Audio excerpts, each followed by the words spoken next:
Nuestra invitada de hoy acaba de publicar El diablo vino a mí, género, drogas y rock and roll. Un libro en el que sintetiza sus años como antropóloga en el escenario y como rockera en la universidad. Dice que el libro es su venganza particular por todas las veces que tuvo que ocultar que era una cantante de heavy metal para ser tomada en serio como psicóloga y antropóloga, o que tuvo que justificar que no se dedicaba exclusivamente a la música para ser respetada como profesional de la música. A vueltas con Monty Peiró. Monty Peiró, muchísimas gracias por venir a Canal Red. Un placer. Bueno, has escrito un librazo, El diablo vino a mí, en lo que parece un homenaje a Dover, género, drogas y rock and roll. Claro, tú cuentas que de alguna manera has sido una antropóloga en el rock and roll y una rockera en la universidad. Y dices que el libro es de alguna forma una venganza por todas las veces en las que has tenido que ocultar que eras una rockera para que te tomaran en serio como profesional de las ciencias sociales. Y en el mundo de la música has tenido que decir que lo de la música no era tu ocupación principal para que te tomaran en serio como artista. Explica esta venganza. Sí, es importante para mí porque yo siempre he tenido desde pequeña este estigma de aprendiz de todo, maestro de nada, y muchas veces como que se me ha instado a que me centre, y yo me considero descentrada profesional y me gusta mucho, pero aún así yo siempre he tenido la sospecha de que todas las cosas que iba haciendo, aunque a priori no tuvieran mucho sentido, sí lo tenían. Y entonces este libro me permite unir, pues conectar un poco todo lo que yo he hecho. Porque, claro, yo vengo del mundo del rock y del heavy metal, de cantar a gritos.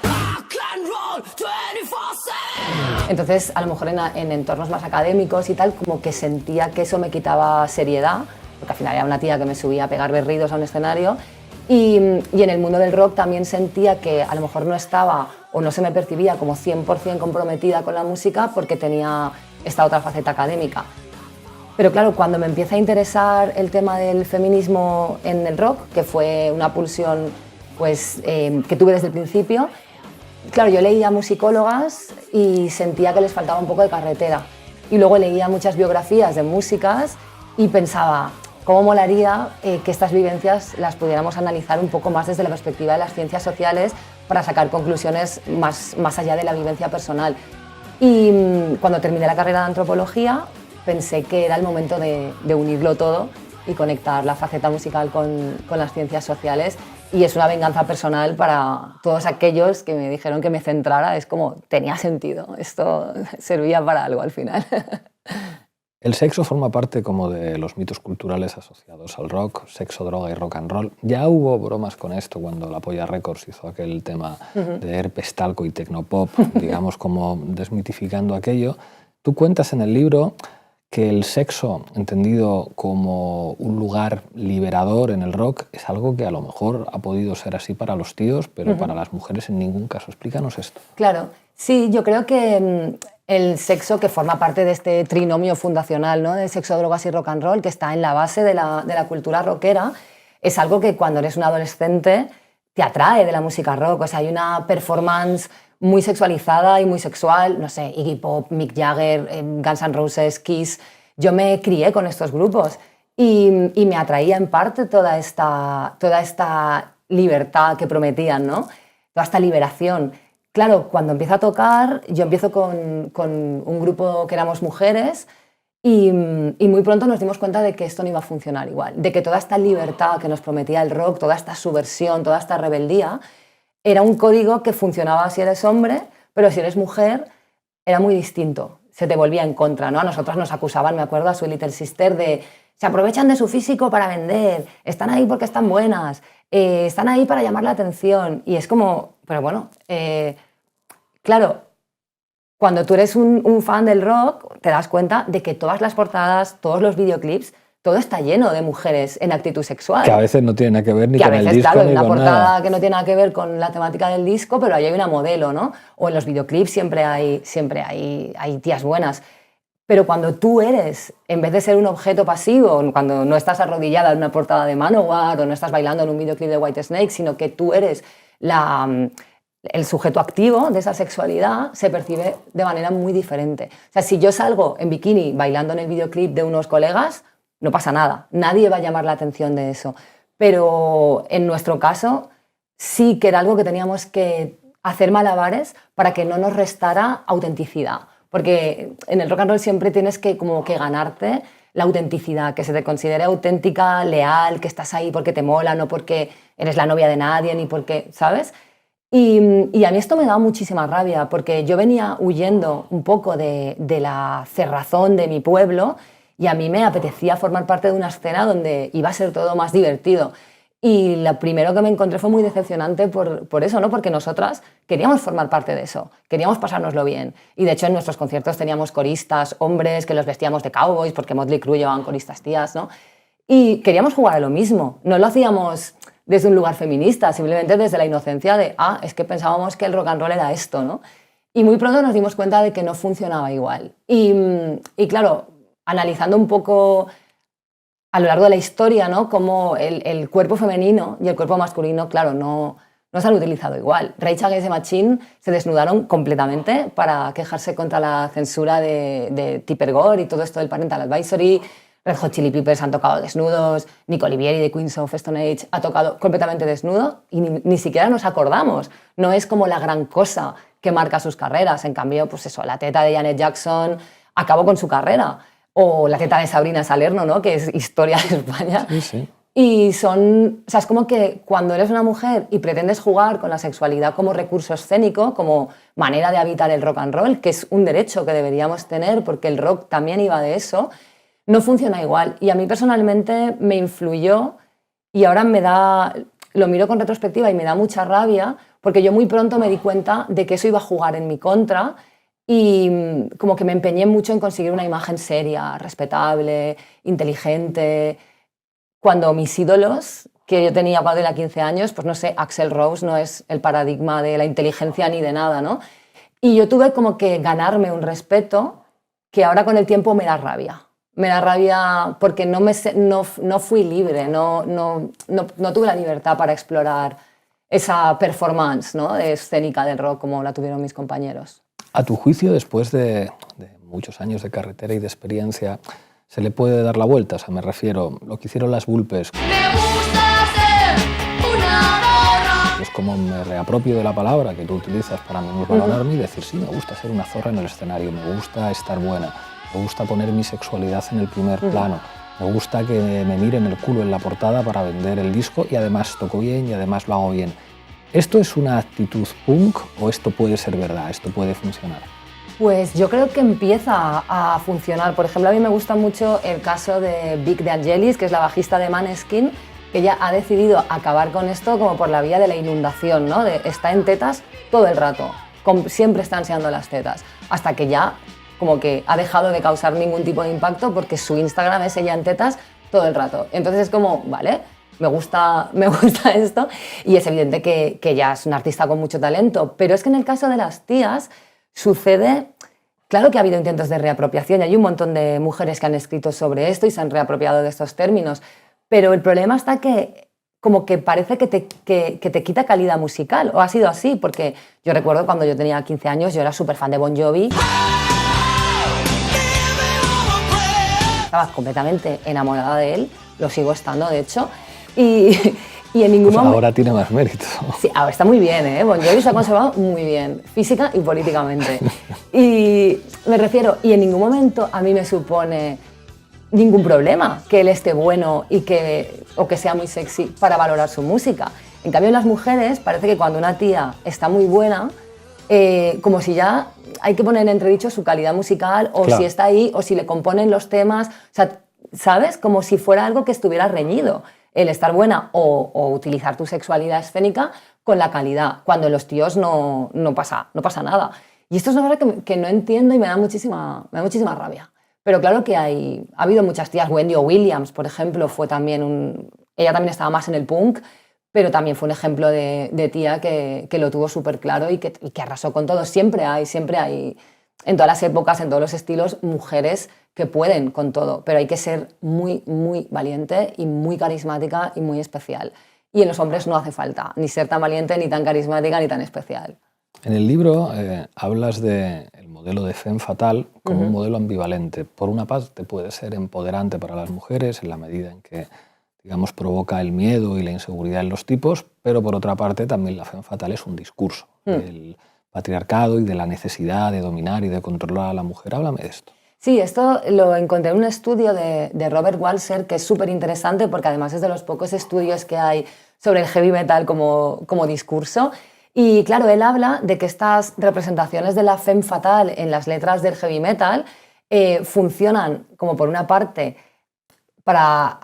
como oyente te puede resultar atractivo, ¿no? Esas mujeres de las que hablan estas canciones, tú quieres ser como esas tías, ¿no? de las que habla, yo que sé, Alice Cooper o Motley Crue, que dominan a estos tíos. Pero por otra parte, habla de que justifica el control patriarcal, porque al final son malas mujeres que están engañando, maltratando, mintiendo o utilizando a los hombres. Y es muy interesante todo este estudio de Robert Walser, es muy interesante y para mí me sirvió para darme cuenta de que en mí puede que sí me sintiera atraída.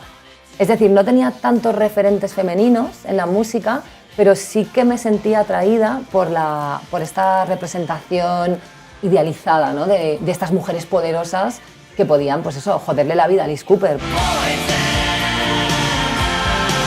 Comentábamos antes de empezar la entrevista como que el rock es un mundo muy de señores, que en muchos aspectos recuerda al fútbol, y hay algo en lo que el rock y el fútbol se parece mucho. Ni hay futbolistas ni hay rockeros que salgan del armario. ¿Por qué no hay homosexuales en el rock and roll? Pues este es un gran tema sobre el que me gustaría investigar más a fondo, porque yo en 25 años de carrera nunca me he cruzado con un músico de rock, en otros estilos sí, pero de rock o heavy metal, que sea abiertamente homosexual.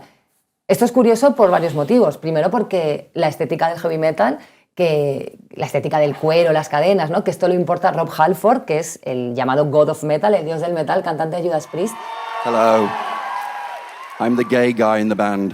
Que es como de las pocas figuras que hay gays, y él importa esta estética de los clubes gays de San Francisco. Entonces tenemos un estilo cuya estética está basada en los clubes gays y en una estética muy queer, pero que es muy homófoba, tanto si es tan homófoba que no permite a las personas, a los hombres gays concretamente, entrar a formar parte, como si no les permite salir del armario. Entonces, ¿qué está pasando aquí? Últimamente ha habido, obviamente los tiempos cambian. Hace poco también salió del armario el cantante de Greta Van Fleet y poco a poco van pasando cosas, pero sigue siendo algo muy difícil cruzarte con un guitarrista gay. A mí no me ha pasado. Yo creo que tiene que ver un poco la masculinidad en el rock y en el heavy metal. A mí me resulta fascinante, ¿no? Y hay un documental que hizo un antropólogo que se llama Sam Dunn, que se llama Metal, que él habla con Dee Snider, el cantante de Twisted Sister, que él es como un tío muy hetero, pero va con el pelo teñido, cardado, súper maquillado. Y él habla de esto, dice, es que es muy raro, porque éramos tíos vestidos como tías, pero éramos muy heterosexuales y muy homófobos, pero nos maquillábamos muchísimo. Es raro. Y es como que es una masculinidad muy heterosexual, pero en algunas épocas, como en los 70 y en los 80, construida a través de la apropiación de elementos femeninos, ¿no? Como el maquillaje o la peluquería, el llamado hair metal, ¿no? Todo esto, Poison, toda esta época. Y entonces es una masculinidad muy heterosexual, pero escénicamente como muy gay, no sé, es muy extraño y muy fascinante. Hay que investigar eso, Sí, o sea, porque es sí. verdad que cuando los tíos se quieren demasiado a sí mismos como grupo, como tribu, pues claro, es que son dos pasitos para ya dar Claro. completamente la vuelta y decir, pero Claro, ¿qué hay? en el libro sí que cito un estudio que me pareció muy interesante, que habla de cómo la androginia, después de la guerra del Vietnam, se utiliza como herramienta política para un poco subvertir este ideal del héroe patriota americano supermusculado, y cómo los músicos de los 70, pues eso, ¿no? Utilizan el pelo largo o el buscar tener un cuerpo mucho más delgado y no tan musculado como una rebeldía ante este ideal patriótico. Entonces, creo que la génesis está ahí, pero de cómo acaba eso convirtiéndose en una portada de Poison es algo que me gustaría investigar. No, total. Hemos hablado ya de sexo, vamos a hablar de drogas. Hay un capítulo en el que cuentas algo que es fascinante. Bueno, la droga es casi obligatoria si eres un rockero. Si eres un rockero y escribes o compones, pues te tienes que drogar y tienes que beber, y es una cosa como completamente aceptada, si no incluso imprescindible, que la estrella del rock tenga una relación muy intensa con el alcohol, con la marihuana, con la cocaína, con las anfetaminas, con la heroína, digamos, todo eso forma parte de la mitología aceptada del rock y se acepta incluso que es condición de posibilidad de la creatividad. Pero hay, amiga, si es una mujer la que sale borracha al escenario o la que vuelve a su casa borracha y sola cantando, que eso de repente tiene una consideración completamente distinta. Claro, esto es bastante curioso porque las drogas también forman parte, ¿no?, de ese universo simbólico del rock, pero claro, no funciona igual, porque a mí me llamaba mucho la atención pues ejemplos, ¿no?, como Led Zeppelin, que hasta que no tuvieron sexo con un tiburón, ¿no?, esta leyenda de que hicieron una orgía con un tiburón, ahí es donde a lo mejor empiezas a pensar que se les ha ido de las manos. Pero en cambio, el caso, por ejemplo, de Amaya Montero, ¿no?, que salió borracha a una actuación y automáticamente eso pasa a definirla y a mostrarla como una mala mujer, no sé, como que afecta de una manera muy distinta. Incluso en las letras de muchos hombres que también ostentan sus adicciones o simplemente ostentan su consumo. No sé, Joaquín Sabina, Loquillo, Los Suaves. Ellos pueden hablar de beber, pero luego cuando hablan de mujeres está este tropo narrativo de la mala mujer que era muy guapa, pero luego empezó a beber, y las chicas del Roxy, o Dolores se llamaba Lola. Claro. O sea, como ellos se permiten dar lecciones de moral sobre estas mujeres que han acabado mal, porque han salido mucho de noche y han bebido, pero en su caso va asociado a la bohemia y a la fiesta. Y es curioso porque creo que el alcohol o el consumo de drogas pasa muchísima más factura a las mujeres, claro que sí. Cuentas también en el libro que tú has padecido un estigma que todas las rockeras padecéis, que es como eres chica, tocas mal. Entonces como que tenéis que demostrar que tocáis de la hostia y que no simplemente estás en el escenario por ser guapa o por ser un complemento femenino a la música, que es una cosa de tíos. Incluso inventas una expresión como de una traducción del mansplaining a la música, que es como no me toques el ampli, que es lo que os dicen muchas veces los técnicos de sonido a las músicas, que es algo que nunca le dirían a un músico. Claro, sí, esta frase de no me toques el ampli es de una bajista valenciana que se llama Carla, del grupo Candela Roots, que ella como que le sale del alma esa frase en un documental que hicieron las compañeras de Mafalda, Vera y Bárbara, y a mí me pareció como, wow, es que es la frase, ¿no? Porque viene a condensar muy bien ese sentimiento. Cuando eres una instrumentista, es que ya es rizar el rizo. Hay muy pocas instrumentistas y obviamente no es porque nos interesen menos los instrumentos o porque sepamos tocar menos, sino porque hay toda una serie, o sea, una estructura tan compleja que aleja a las mujeres de los instrumentos, que yo siempre siempre quería saber por qué, porque a mí misma me ha pasado. Yo toco la guitarra, toco el bajo, pero nunca me he sentido guitarrista ni bajista. Como cantante, aunque obviamente no es lo mismo que si eres un hombre, pero sí se nos ha permitido ocupar más ese espacio. Con los instrumentos es otra película muy, muy distinta, y en el libro hablo con un montón de compañeras para corroborar que no es algo que me pase solo a mí, es algo que nos pasa a todas. Hay una falta de autoestima muy estructural y esto de tocas como una tía, ¿no?, que es una trampa insalvable, porque la tía que toca bien o que los tíos perciben que toca bien, sea eso lo que sea, dicen que toca como un tío. Pero cuando tocas mal, tocas como una tía. Entonces, las que tocan bien no nos sirven, porque tocan como tíos. Y las que tocan mal son las que van a confirmar este estereotipo de que las tías no sabemos tocar. ¿Qué es tocar como un tío? Porque yo veo todos los fines de semana señores dando la turra con la guitarrita por ahí, tocando fatal. Sin embargo, tocar como un tío se reifica, ¿no?, para significar que tocas bien, y tocar como una tía que tocas mal. Y esto sigue pasando. O sea, a músicas como Bala, por ejemplo, que son buenísimas y que tienen su lugar en la escena más que asentado, les han dicho, es que vosotros tocáis como un tío. A mí me lo han dicho, es que tú cantas como un tío. Un técnico de sonido me dijo, tú tienes volumen como un tío. Y se supone que es un cumplido, ¿no?, de volumen como qué tío. Porque, no sé, como el de OBK, por ejemplo, no creo que tenga mucho volumen. No sé, es distinto y hace que haya como una inseguridad bastante estructural con nuestra relación con los instrumentos, que también creo que está cambiando, y que ahora veo un montón de chicas jóvenes con guitarras y bajos y baterías, pero es complicado. Una parte que me fascina del libro es, digamos, la antropología de los lugares del rock que haces. Entonces ahí describes determinados lugares asociados al rock que de alguna manera deconstruyes desde un discurso feminista. Uno es la carretera. ¿Qué significa la carretera? Claro, yo tenía mucha curiosidad por analizar desde la perspectiva de la antropología del espacio los lugares del rock, porque siempre hay una sensación, que en mi caso era algo abstracto y que tenía muchas ganas de investigar, sobre que esos lugares nunca acabo de estar cómoda en ellos, pese a que sea mi local de ensayo, mi camerino o mi furgoneta o mi escenario. Y me interesaba mucho esto. La carretera me parecía como... Es curioso ya por sí que la carretera es ese lugar sobre el que se ha construido todo el imaginario del rock, ¿no? De la vida en la carretera, el músico nómada. Ya para empezar es un no lugar, según Marc Augé. Entonces ya ahí me conectaba mucho con la antropología, desde esa perspectiva. Y me di cuenta de que, claro, los hombres en sus canciones siempre hablan de la carretera como el sitio por el que vas hacia la fiesta, hacia el concierto, hacia la locura, la diversión. Y en cambio en las canciones de las mujeres que hablan de la carretera, por supuesto hay mujeres que hablan de la carretera como espacio festivo, pero también muchas hablan de la carretera como el sitio que te devuelve al hogar.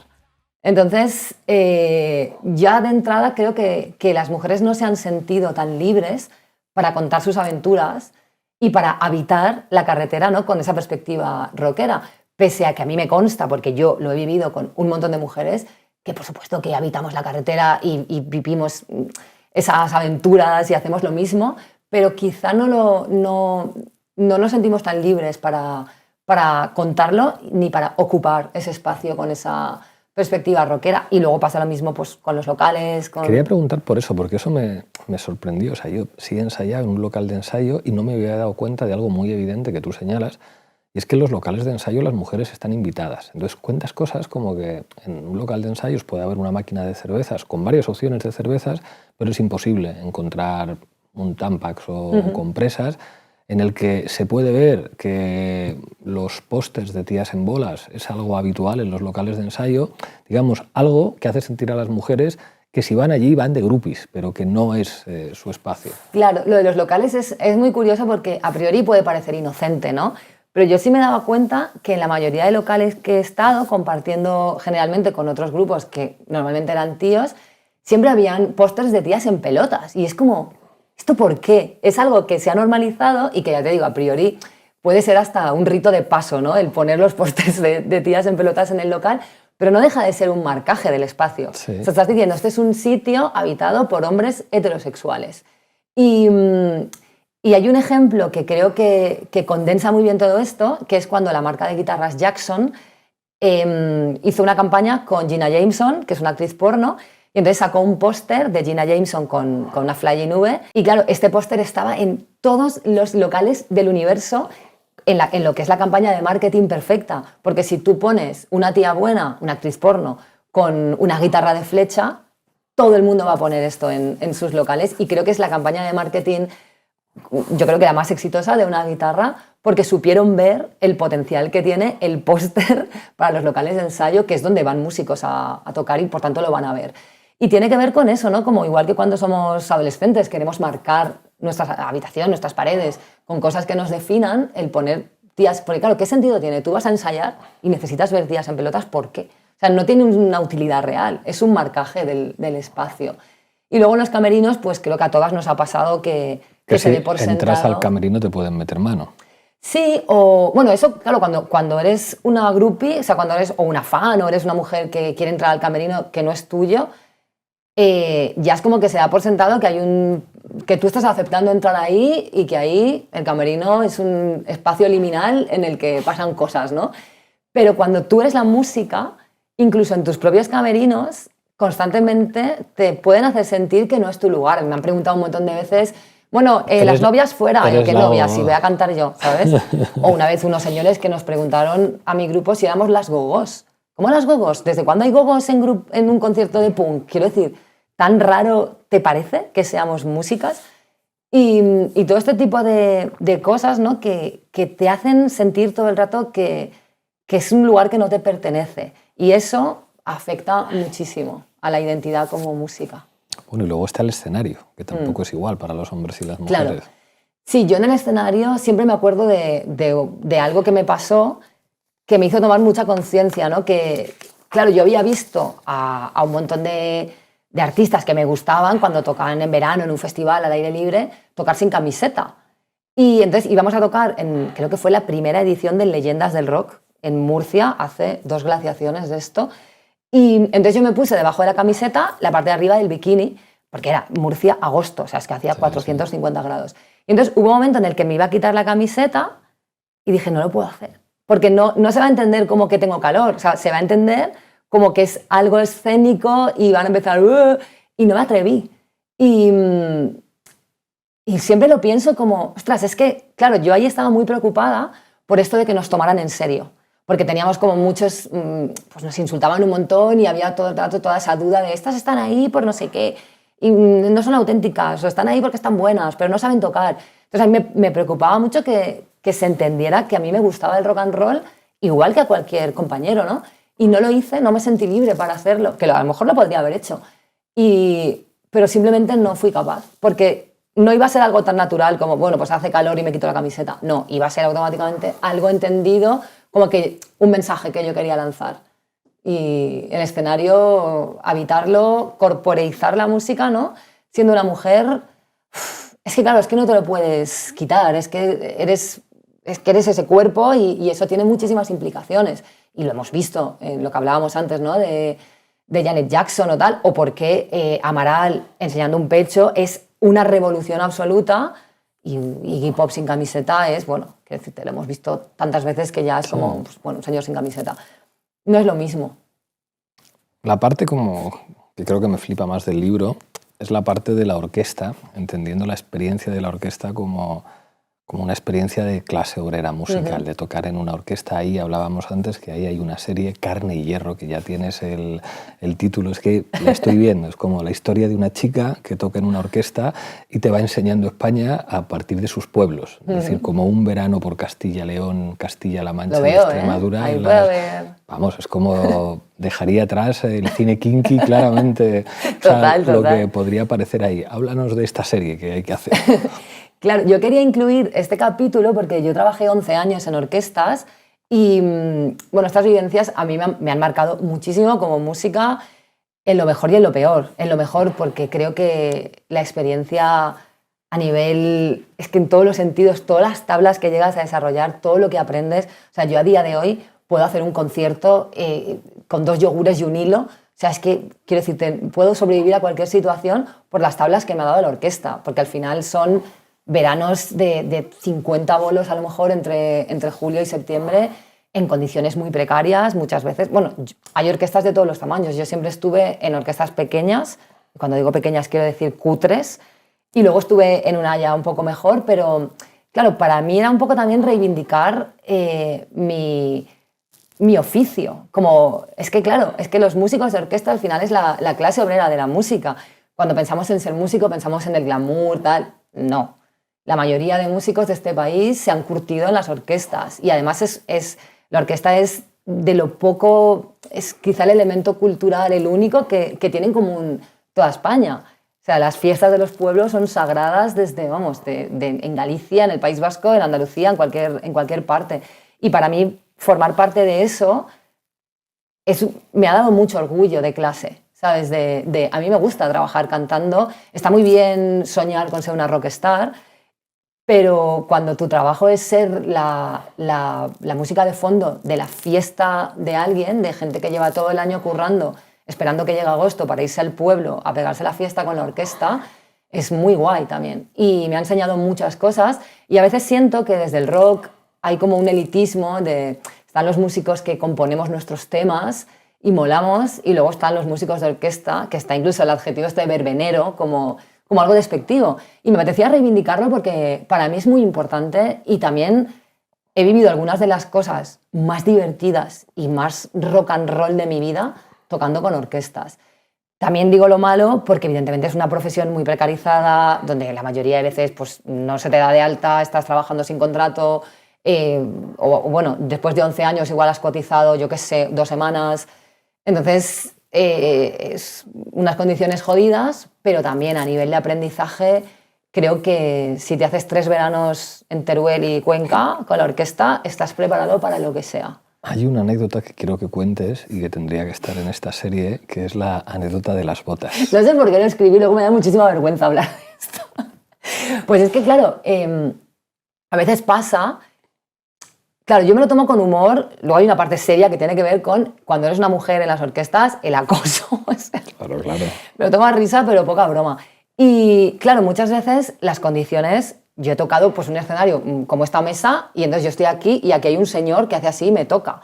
Y entonces había una noche que había un señor muy borracho todo el rato besándome las botas. Una Sendra que yo tenía que me las regalaron para hacer un videoclip, que es como, creo que es lo más lejos que he llegado nunca en el rock and roll, es eso, que me dieran una Sendra, y él no paraba de besármelas. Y al principio era como, ay, y llegó a ser algo como muy turbio, de mira, de verdad, déjame ya, ¿no? Y no paraba. Y entonces me fui a mear, y como tampoco teníamos baño, porque esto pasa, ¿no? No, pues me ahí detrás de un altavoz, entre canción y canción, me meé las botas, y entonces cuando volví y este señor me las besó, pues bueno, fue como mi pequeña venganza. De verdad, no sé por qué lo escribí. Luego, siempre que lo cuento, digo, esto me lo tenía que haber callado. En el tráiler de la serie, esta escena ahí como detrás de un bafle... Esto pasó, esto es real. Meando las botas. Llegamos al final, vamos al cuestionario. ¿Quién sería una referente de la música para ti? Para mí, pues, por ejemplo, Amparo Llanos.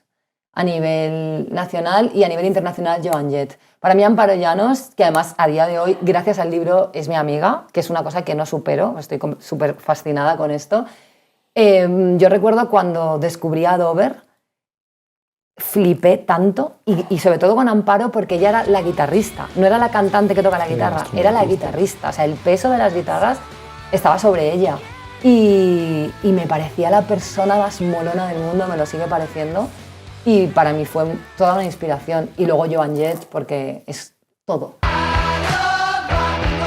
Es todo, es la voz, es la guitarra, es la música, es la actitud, es la ideología, es que siga en los escenarios, que nunca ha pedido perdón por ser una mujer ni por ser mayor, nunca se ha callado y tiene unos temazos increíbles. ¿Qué libro, aparte del tuyo, recomendarías leer a todo el mundo? ¿Así en general? O que tenga que ver con el rock, o que tenga que ver... Que tenga que ver con el rock. Es que he leído muchos.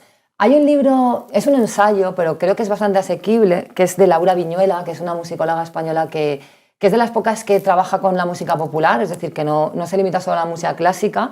Y tiene varios ensayos sobre el papel de la mujer en la música. Es más académico que el mío y creo que es muy, muy interesante y aporta muchísimo.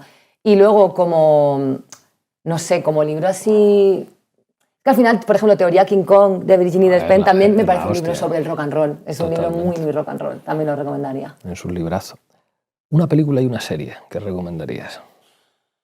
Una película. Mi película favorita es Rocky Horror Picture Show, porque también cuando la vi fue como... O sea, rock and roll, alienígenas, travestis, es un poco todo lo que yo quería en esa película. Es un musical, además, sale Meat Loaf.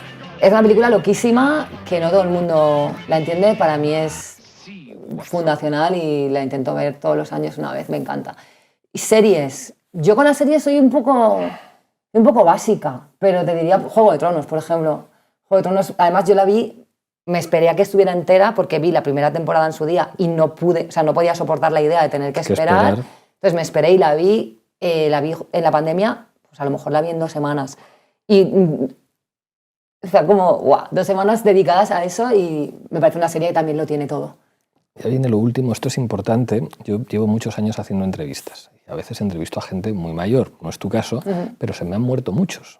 Se me han muerto a lo mejor más de 10 entrevistados, que son un huevo. Qué putada, ¿eh? No había pensado. Y entonces a todos les hago una pregunta. Yo tampoco muy te puedo importante. prometer que no me vaya a morir pronto. Puede ocurrir, pero por eso pero aquí dejamos grabado algo importante, que es ¿qué canción te gustaría que sonara en tu funeral?